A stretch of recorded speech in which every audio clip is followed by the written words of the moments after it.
ஆண்டவராகிய இயேசு கிறிஸ்துவின் ஈடு இணைற்ற நாமத்தினாலே சபையின் மக்கள் யாவரையும் கூட நான் வாழ்த்துகிறேன். இந்த பாம் சண்டே உங்கள் அனைவருக்கும் என்னுடைய விசேஷித்த நல்வாழ்த்துக்களை தெரிவித்துக் கொள்வதிலே மகிழ்ச்சி அடைகிறேன். கர்த்தர் இந்த நாளை நம் ஒவ்வொருவருக்கும் ஏற்படுத்தி கொடுத்தமைக்காக தேவனுக்கு ஸ்தோத்திரம். இந்த நாள் விசேஷித்த ஒரு நாள். காரணம் என்ன அப்படின்னு சொன்னால், இவைகள் அனைத்தும் வரலாறிலே இடம்பெற்ற ஒரு நாட்கள். It is not just to be remembered in a traditional way, rather it is an historical fact that took place in a particular day 2000 years back on this planet. இந்த பூமியின் மீது 2000 ஆண்டுகளுக்கு முன்பாக நடைபெற்ற ஒரு சம்பவத்தை தான் இன்றைக்கு நாம் நினைவு கொண்டோம். இன்றைக்கு நாம் மீண்டுமாக அதை போல் காட்சியளித்து நாம் அவைகளை நமக்கு நினைவுக்கு ஆவியானவர் கொண்டு வந்திருக்கிறார். ஆண்டவருக்கு நான் நன்றியை தெரிவித்துக் கொள்கிறேன். எடுத்தவர்கள் வாசிக்கலாம். லூக்கா எழுதின சுவிசேஷம் 19ஆம் அதிகாரம் வசனங்கள் 38ஆம் வசனத்தை வாசிக்கும்படியாக கேட்டுக்கொள்கிறேன். கர்த்தருடைய நாமத்தினாலே வருகிற ராஜா ஸ்தோத்திரிக்கப்பட்டவர், பரலோகத்திலே சமாதானமும் உன்னதத்திலே மகிமையும் உண்டாவதாக என்று மிகுந்த சத்தத்தோடு தேவனை புகழ்ந்தார்கள். Christ enters Jerusalem to offer his life for the salvation of the world is the theme that has been given to me to preach today. உலகத்திற்கு ரட்சிப்புண்டாக கிறிஸ்து தமது ஜீவனை ஈந்ததில் நிமித்தமாக எருசலேம் செல்கின்றார் என்கின்ற சத்தியத்தை நாம் தியானித்துக் கொண்டிருக்கிறோம். எனக்கு அருமையானவர்களே, இங்கு நடந்த ஒரு சம்பவம் என்ன? ஆண்டவராகிய இயேசு கிறிஸ்து தம்முடைய சீஷர்களுக்கு சொல்லும் பொழுது, எருசலேமிலே அவர் வந்தது நிமித்தமாக அவர் சீஷர்கள் 2 பேரை அழைத்து, உங்கள் எதிரே இருக்கிற கிராமத்துக்கு போங்கள், அங்கே ஒரு கழுதை குட்டியை கட்டியிருக்க காண்பீர்கள், அது ஒருவனும் ஒரு காலம் ஏறி இருக்கவில்லை, அதை அவிழ்த்து கொண்டு வாருங்கள் அப்படின்னு சொன்னார். யாராவது கேட்டால் நீங்கள் என்ன சொல்ல வேண்டும்? இது ஆண்டவருக்கு வேண்டும் என்று சொல்ல வேண்டும். அதை போல் நடந்தது. அவர்களும் அதை போல் சொன்னார்கள். அவர் வந்த பிறகு அந்த கழுதின் மீதும் மற்றும் இயேசு கிறிஸ்துவினுடைய பாதையிலே வஸ்திரங்களை விரித்தார்கள், ஓலைகளை பிடித்துக் கொண்டார்கள். அவர்கள் அந்த ஓலைகளை பிடித்துக் கொண்டு அவர்கள் சொன்ன ஒரு வார்த்தை தான், கர்த்தருடைய நாமத்தினாலே வருகிற ராஜா ஸ்தோத்திரிக்கப்பட்டவர், பரலோகத்திலே சமாதானமும் உன்னதத்திலே மகிமையும் உண்டாவதாக என்று மிகுந்த சத்தத்தோடு தேவனை புகழ்ந்தார்கள் என்கின்ற ஒரு வாசகம். எனக்கு அருமையான தேவனுடைய திருச்சபையம், இந்த வாரம், அதாவது இன்றையிலிருந்து இந்த 7 நாட்கள் இயேசு கிறிஸ்துவினுடைய ஊழியத்திலே மிகவும் மிகவும் குறிப்பிடத்தக்க ஒரு நாட்கள். Very important or significant days that while Jesus was doing ministry on this planet. இந்த 7 நாட்களிலே இன்றைய நாள் வாரத்தின் முதல் நாள், அதாவது ஹோலி வீக் என்று சொல்லி அழைக்கப்படும் இந்த பரிசுத்த வாரத்திலே முதல் நாள் இன்றைக்கு ஆரம்பிக்கப்படுகிறது. இன்றையிலிருந்து சாட்டர்டே வரைக்கும் இதை நாம் அனுசரிக்கிறதான ஒரு விசேஷித்த ஒரு நாட்கள். அது மாத்திரமல்ல, இன்றைய நாட்களில் இன்னும் சிறப்பான ஒரு காரியம் என்ன அப்படின்னு சொன்னால், ஆண்டவராகிய இயேசு கிறிஸ்துவானவர் நமக்காக செய்த மாபெரும் காட்சியை தான் நாம் என்ன செய்கிறோம்? நினைவு கொள்கிறோம். அவர் நம்முடைய ரட்சிப்பிற்காக, அவர் நம்மை மீட்கும்படியாக, தம்முடைய இரத்தத்தை சிந்தும்படியாக, பாடுகளை அனுபவிக்கும்படியாக எருசலேம் என்னும் பட்டணத்திற்கு அவர் வந்த ஒரு நாள் இன்றைய நாள். அது மாத்திரமில்லை, இன்னொரு டிரான்ஸ்லேஷன்ஸ்ல அல்லது இன்னொரு ஆசிரியர்கள் அதை சொல்லும் பொழுது இதை அத்தி மரத்தினுடைய அல்லது அத்தி பழத்தினுடைய ஞாயிறு என்று சொல்லி ஒரு சில ட்ரெடிஷன்ஸ் என்ன செய்கிறது என்று சொன்னால், இந்த ஞாயிறை அனுசரிக்கிறது. எதற்காக அப்படின்னு சொல்லும் பொழுது, அவருக்கு பசி உண்டான பொழுது அத்தி மரத்தினிடத்தில் பார்த்தால் அங்கே பழங்கள் இல்லை, அதை அவர் சபித்தார் என்று சொல்லி அங்கிருந்து அவர் இந்த எருசலேமிலே என்ட்ராவதை நாம் இங்கு பார்க்கலாம். சோ இந்த காட்சியை குறித்து நாம் சிறப்பாக எடுத்துக்கொள்வோம் என்று சொன்னால், ஆண்டவராகிய இயேசு கிறிஸ்துவானவர் நமக்காக செய்த மாபெரும் தியாகத்தை நாம் நினைவு கொள்ளும் இந்த நாளை தேவன் நமக்கு நினைவுபடுத்துவதில் எந்தவிதமான சந்தேகங்கள் இல்லை. ஆண்டவராகிய இயேசு கிறிஸ்துவானவர் 33ஆம் வசனத்திலே வாசிக்கலாம். யாராவது ஒருவர்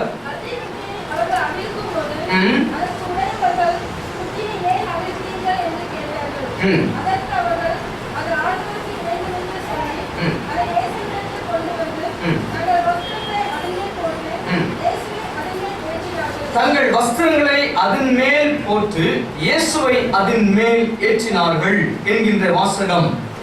இயேசு கிறிஸ்துவானவர் கழுதின் மீது வருகிற ஒரு காட்சியை இங்கு எழுதப்பட்டிருக்கிறதை நாம் பார்க்கிறோம். இவைகள் அனைத்தும் என்ன? கழுதை அவிழ்க்கும் பொழுது ஒருவன் கேட்பது என்ன அப்படின்னு சொல்லி நீங்களும் நானும் ஒருவேளை யோசித்தால், ஆண்டவராகிய இயேசு கிறிஸ்துவானவருடைய ஊழியத்திலே அவர் செய்கின்றான ஒவ்வொரு காரியத்தையும் நேர்த்தியாக ஞானமாக செயல்படுவதை இங்கு நாம் பார்க்கிறோம். ஆண்டவராகிய இயேசு கிறிஸ்துவானவர் யாவற்றையும் ஒழுங்காக அவைகளை அவர் சீர்படுத்துவதை இங்கு நாம் பார்க்கலாம். He was preparing everything in a perfect manner. அப்போ எருசலேமுக்கு வரும் பொழுது எனக்கு தேவையானவைகள் இவைகள் அனைத்தும் என்ன வேண்டும், செய்யப்பட வேண்டும் என்பதை அறிந்த வண்ணமாக ஏற்கனவே அவர் அவைகளை அந்த எஜமான்களிடத்தில் சொல்வதை நாம் பார்க்கலாம். Certain commentaries says that he already prepared or had a pre-talk with the owners of the donkey. இந்த கழுதையினுடைய எஜமான்களிடத்திலே இயேசு கிறிஸ்துவானவர் பேசியிருப்பதை அங்கு ஒரு சில கமெண்ட்ரிஸ் என்ன செய்கிறது என்று சொன்னால் நமக்கு ஞாபகப்படுத்துவதை இங்கு நாம் பார்க்கலாம். இயேசு கிறிஸ்துவானவர் செய்த இந்த காட்சியை அவர் அந்த ஊழியத்தை நடத்துவதற்கு சில வருடங்களுக்கு முன்பாக தீர்க்கதரிசியினாலே உரைக்கப்பட்டதுதான் அன்றைக்கு நிறைவேறப்பட்டது. எடுத்தவர்கள் வாசிக்கலாம்.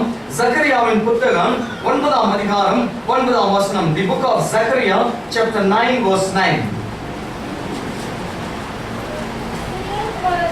சீயோன் குமாரத்தியே மிகவும் களிகூரு, எருசலேமின் குமாரத்தியே கெம்பீரி, இதோ உன் ராஜா உன்னிடத்தில் வருகிறார், அவர் நீதியுள்ளவரும் ரட்சிக்கிறவரும்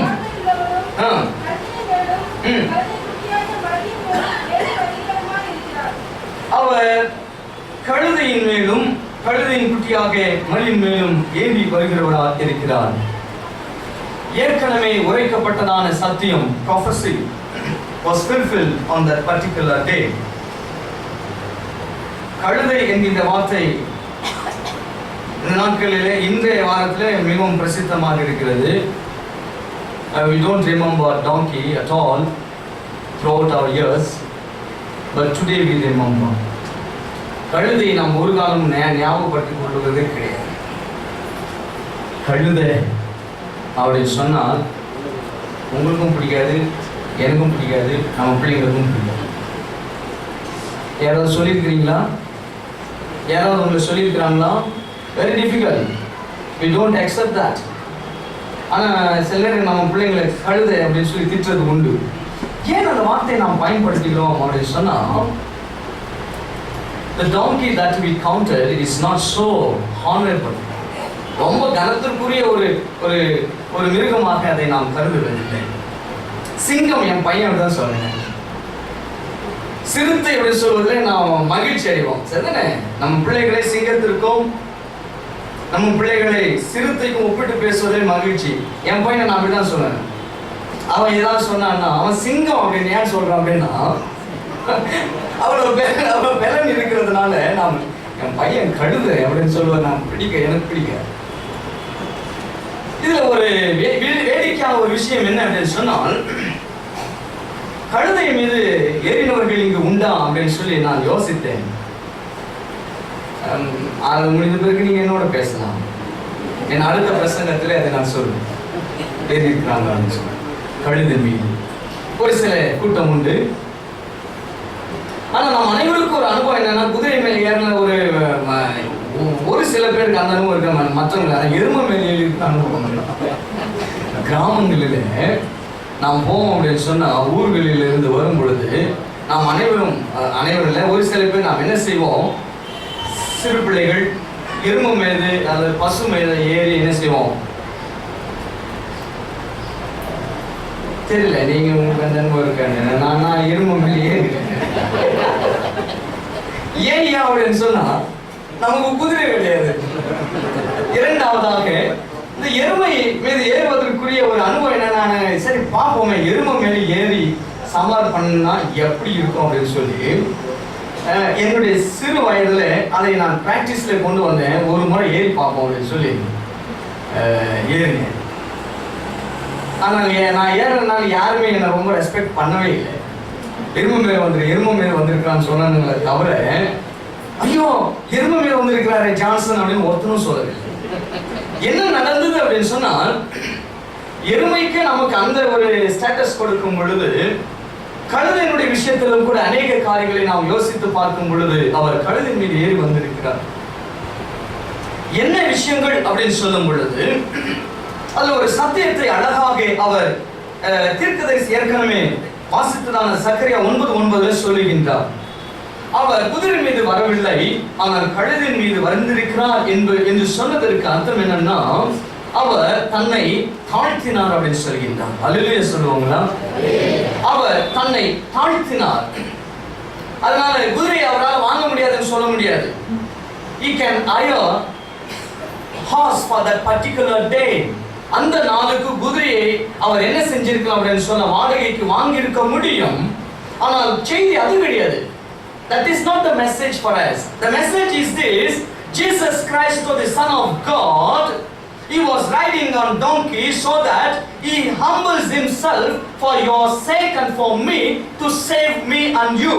உங்களையும் என்னையும் ஆண்டவர் ரட்சிப்பதற்காக தன்னைத்தான் தெய்வ மைந்தன் தன்னைத்தான் தாழ்த்துவதை இங்கு நாம் பார்க்கும் பொழுது, தீர்க்கதரிசி அதைத்தான் சொல்லுகின்றார். அவர் தாழ்மை உள்ளவராக கழுதை குட்டியாக மரியின் மீது ஏறி வருகிறார் அப்படின்னு சொல்லி இருக்கின்றார். எனக்கு அருமையானவர்களே, அது மாத்திரமல்ல, தேவன் எதற்காக இந்த ஒரு சம்பவத்தை நமக்காக செய்தார் அப்படின்னு சொல்லும் பொழுது, அவர் கழுதின் மீது வருவதற்குரிய இன்னொரு ரகசியமும் இருக்கிறது. Not only humble, but also the other fact is this: யுத்தத்திற்கு போகிறவன் கழுதில போக மாட்டான். யுத்தத்தை போகிறவன் கழுதின் மீது ஏறி போக முடியாது. ஏன்னா அதனுடைய ஸ்பீட், அதனுடைய strength it's not that way. யுத்தத்துக்கு போகின்றவர்கள் குதிரை மீது போவார்கள். இயேசு கிறிஸ்துவானவர் எருசலேமில் என்டர் ஆகும் பொழுது அவர் நமக்கு கற்பித்த கான்செப்ட் என்ன? What is the concept while Jesus was entering into Jerusalem? The concept is this: he came not to wage war against the people, against the Roman Empire. Rather, he came to seek peace for his people. ஆண்டவராக இயேசு கிறிஸ்துவானவர் கழுதின் மீது அவர் எருசலேம் பட்டணத்திலே அவர் நுழையும் பொழுது அவர் நமக்கு கற்பித்த இரண்டாம் பாடம் என்ன அப்படின்னு சொன்னால், the message is not to wage war. அவர் யுத்தத்தை நடப்பிக்கும்படியாக, யுத்தம் செய்யும்படியாக, ரோம சாம்ராஜ்யத்திற்கு விரோதமாக, ரோம அதிகாரிகள் ராஜாக்களுக்கு விரோதமாக யுத்தம் செய்ய வேண்டும் என்ற நோக்கத்தோடு அவர் என்டர் பண்ணாம, எருசலேமுக்கு வராமல் அவர் கழுதின் மீது வருவதற்கு இன்னொரு ரகசியம் என்னவென்று சொன்னார்: he brought peace to the people of the nation, of the world. அவர் சமாதானத்தை அறிக்கை செய்யும்படியாக, சமாதானத்தை பொக்கிஷமாக கொடுக்கும்படியாக, அந்த சமாதானத்தின் நிமித்தமாக முழு உலகம் தேவனுடைய நாமம் மகிமைப்படுத்த வேண்டும் என்கின்ற ஒரு நோக்கத்தோடு அவர் என்ன செய்கிறார் என்று சொன்னால், கழுதின் மீது வந்து அந்த எருசலேமிலே அவர் என்டர் ஆவதை நீங்களும் நாமும் பார்க்கின்றோம். This is second truth. மூன்றாவதாக நாம் இங்கு பார்க்கின்றதான மூன்றாவது ரகசியம் என்ன அப்படின்னு சொல்லும் பொழுது, they were spreading cloths on the road. அவர்கள் வஸ்திரங்களை விரித்தார்கள். நீங்கள் இதை பார்க்கும் பொழுது 2 ராஜாக்கள் வீட்டுக்கு போய் வாசிக்கலாம். 9:13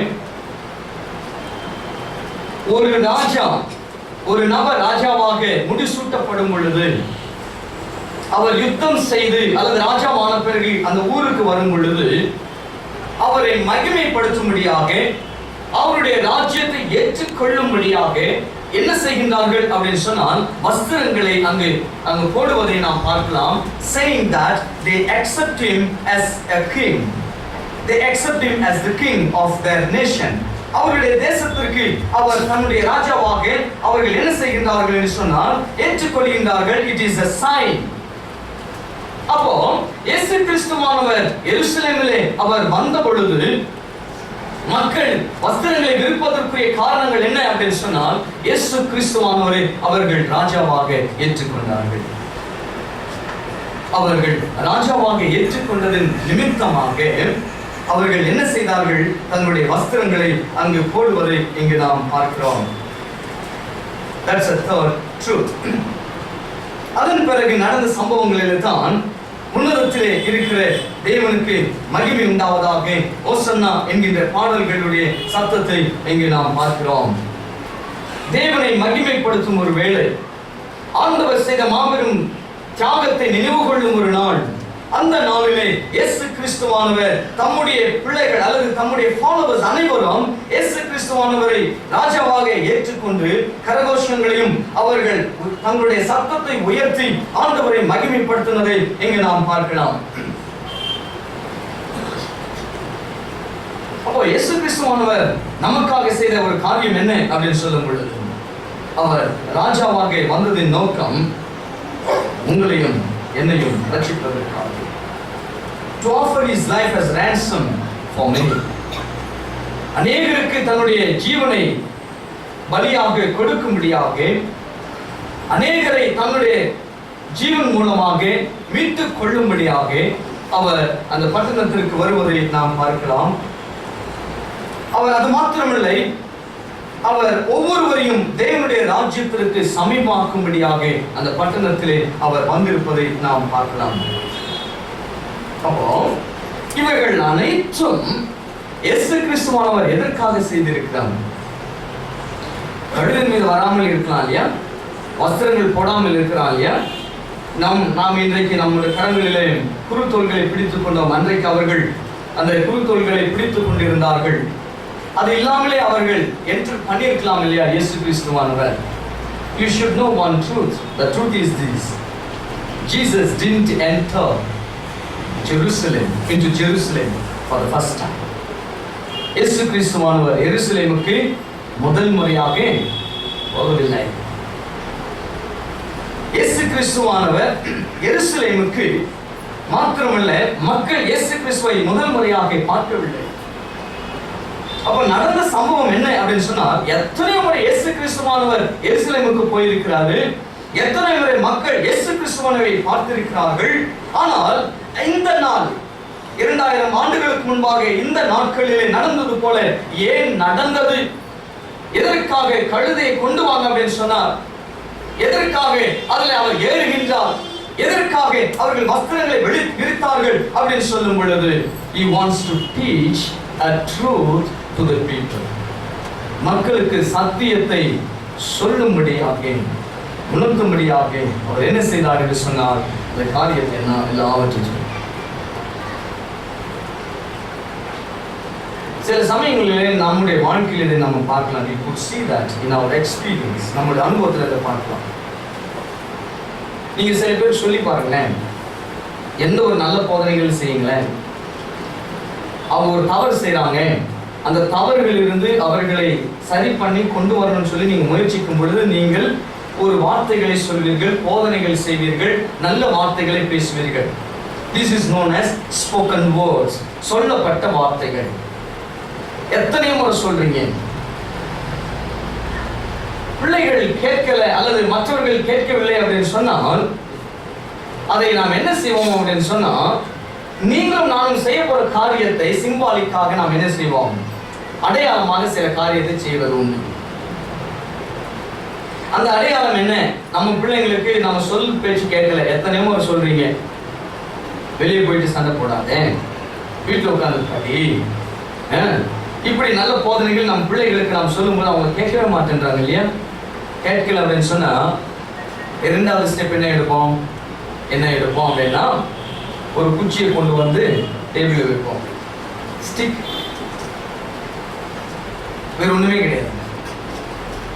நீங்க பாருங்க, அந்த அந்த அந்த ஸ்டிக்கை கொண்டு வந்து டேபிள்ல வச்ச பிறகு பாருங்க, அவன் காலையில எழுதுவான், புக்கை எடுத்து படிப்பான், வெளியே போன ஒழுங்க உள்ள வருவான், கை கால் அலம்புவான். ஏன்? Why is that? இதுதானே திரும்ப சொல்லியிருந்தீங்க. This is what you taught your children many times. அவங்களுக்கு புரியல. ஏன் புரியல அப்படின்னா, டேடி என்ன செய்ய போறாரு, மம்மி என்ன செய்ய போறாரு நெக்ஸ்ட் என்பது இவங்களுக்கு தெரியும். இவர்களுக்கு என்ன நேரிடும் நெக்ஸ்ட்னு தெரியாது. அந்த கம்பை கொண்டு வந்து அந்த டேபிள் மேல வச்சுக்கிட்டு நீங்க பாட்டுக்கு வேலை செஞ்சீங்க, அது பாட்டுக்கு நடந்துட்டே இருக்கும். அதனுடைய அர்த்தம் பிள்ளைங்களுக்கு புரிகிறது. இன்றைக்கு பெற்றோர்களாகிய திருச்சபையின் மக்களாக விசுவாசிகளாக நமக்கு புரிகிறது கிடையாது. certain truth we don't understand. We really don't understand. We don't obey the word of God when God speaks to you and me. ஆண்டவர் உங்களிடத்திலும் என்னிடத்திலும் பேசுகின்ற வார்த்தைகளுக்கு நீங்களும் நானும் புரிந்து கொள்வதில்லை. அவர் கம்பை கொண்டு வந்து டேபிளை வச்சு நம்ம ஓடுவோம். இயேசு கிறிஸ்துவானவர் என்ன செய்தார் அப்படின்னு சொன்னால், கழுதையின் மீது ஏறி வருவதற்கு ஒரு symbolic act பண்ணுகின்றார். a dramatical act. அந்த dramatical actல அவர் என்ன செய்கின்றார் அப்படின்னு சொன்னா, நான் எத்தனை முறை வந்து போயிருக்கிறேன் இந்த ஊருக்கு, எத்தனை முறை நீங்கள் என்னை பார்த்திருக்கிறீர்கள், எத்தனை முறை நான் சத்தியத்தை உங்களுக்கு சொன்னேன், எத்தனை முறை உங்கள் தவறுகள் இருந்தும் பாவங்கள் விடுதலை பெறும்படியாக உங்களுக்கு இந்த சத்தியத்தை உணர்த்தினேன், நீங்கள் புரிந்து கொள்ளவில்லை. கடைசியாக ஒரு காரியத்தை நீங்கள் புரிந்து கொள்ள வேண்டும். This is what the truth what talked about me some years back through the prophets. தீர்க்கதரிசிகள் மூலமாக இந்த சத்தியத்தை தான் ஏற்கனவே சொல்லப்பட்டிருக்கிறது தான் புரிந்து கொள்ளுங்கள் அப்படின்னு சொல்கின்றான் ஒரு ஆக்ட். எடுத்தவர்கள் வாசிக்கலாம். The book of Ezekiel chapter 4 verse 1. Ezekiel 4 முதல்ல ஆங்கிலத்தில் வாசிப்போம். First in English. Ezekiel chapter 4 1 to 4. Ezekiel.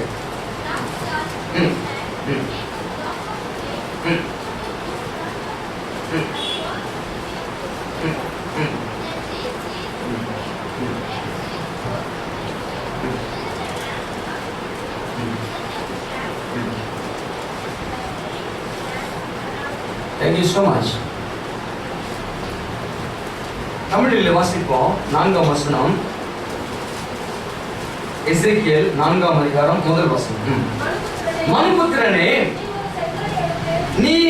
நீ ஒரு செங்கலை எடுத்து அதை உன் முன் வைத்து அதன் மேல் எருசலேம் நகரத்தை வரைந்து அதற்கு விரோதமாக முற்றுகை போட்டு அதற்கு விரோதமாக கொத்தளங்களை கட்டி அதற்கு விரோதமாக மண்மேடு போட்டு அதற்கு விரோதமாக இராணுவங்களை நிறுத்தி சுற்றிலும் அதற்கு விரோதமாக மதிலிடிக்கும்படி எந்திரங்களை வை. நல்ல கவனிக்க வேண்டிய வார்த்தை. மேலும் நீ ஒரு இருப்பு சட்டியை வாங்கி அதை உனக்கும் நகரத்திற்கும் நடுவாக இருப்பு சுவராக்கி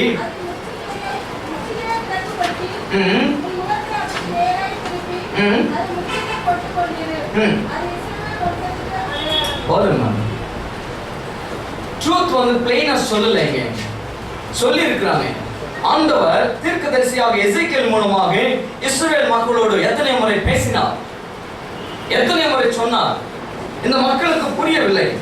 அங்க ஒரு டிராமா ஆக்ட் பண்ணுகின்றார் தீர்க்கதரிசியாக எசேக்கியேல்.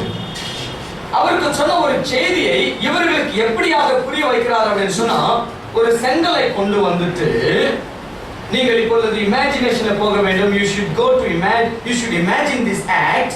அந்த செங்கல் வைத்து அந்த செங்கலை சுற்றிலும் ஒரு கோடை போட்டு அதை சுற்றிலும் ஒரு விதமான ஒரு காம்பவுண்டை போட்டு என்ன செய்கின்றார் அப்படின்னு சொன்னால் காட்டுகிறார். இதுதான் உங்களுக்கு நடக்க போகிறது அப்படின்னு சொன்னார். எது நடக்கும்? இந்த செங்கலுக்கு எப்படி நான் செஞ்சிருக்கிறேனோ அதைத்தான் உங்களுக்கு நடக்கும். ஏன் அப்படின்னு சொன்னால், நீங்கள் என் பேச்சை கேட்கவில்லை, நீங்கள் ஆண்டவருடைய வார்த்தையை கேட்கவில்லை. அந்த act, the prophetical a unique method to preach or to teach the truth of God to the people of Israel, or to the people of God's people. இந்த காரியத்தை தீர்க்கதரிசிகள் என்ன செய்கின்றார்கள்? சத்தியத்தை சொல்லுவதில் அவர்கள் இப்படிப்பட்டதான ஒரு வழிமுறைகளை கையாள்வதை நாம் பார்க்கிறோம். அது ஆண்டவர் கற்பிக்கின்றார். ஆண்டவராகிய இயேசு கிறிஸ்துவானவர் எருசலேம் மக்களுக்கு சொன்ன பொழுது, அவரை காணும்படியாக அந்த புறஜாதி மக்களுக்கு சொன்ன பொழுது, அவர் கழுதின் மீது அழுகை கொண்டு வாங்க, அது கட்டியிருப்பாங்க, வஸ்திரங்கள் போடப்படும், நீங்கள் குருத்தோல்களை பிடித்துக் கொள்வீர்கள். அவர்கள் சத்தம் போடுறாங்க. பரிசேயர்கள் சொன்னாங்க, சத்தம் போட வேணாம்னு சொல்லுங்க, ஏன்னா ரோம சாம்ராஜ்யம் ரோமர்கள் வந்தாங்கன்னா நம்ம எல்லாரும் கூண்டோட கொண்டு போயிடுவாங்க. அப்பொழுது இயேசு கிறிஸ்து சொன்னார், இவர்கள் சத்தம் போடாவிட்டால் கல்லுகள் சத்தம் போடும். அல்லேலூயா. அந்த ஆக்ட் அந்த செய்யப்பட்ட பொழுது சத்தியம் என்னவென்று சொன்னார், நான் வந்ததின் நோக்கம் உங்களுக்கு சமாதானம், நான் வந்ததின் நோக்கம் நீங்கள் ரட்சிப்படைய வேண்டும். எனக்கு அருமையான தேவத்தின் சொல்ல அநேக முறை ஆண்டு நம்மோடு பேசுகின்றார். பேசினார் வார்த்தைகள் மூலமாக, ஸ்பீக்கர்ஸ் மூலமாக, போதகர் பிதாக்கள் மூலமாக, கன்வென்ஷன் ஸ்பீக்கர்ஸ் மூலமாக, மிஷனரி இவாஞ்சலிஸ்ட் மூலமாக. ஆண்டவர் கடைசியாக ஆக்டில் கொண்டு வந்து நமக்கு காண்பிக்கிறார். இதைத்தான் நமக்கு நடக்கிறது என்று சொல்லி. என்ன சத்தியம்? அவர் தன்னுடைய உயிரை நமக்காக அவர் சிந்தது நிமித்தமாக, பாடுகள் அனுபவித்தது நிமித்தமாக, அந்த ரட்சிப்புக்குள்ளாக நீங்கள் நாம் என்ன செய்கிறோம்? This is the truth.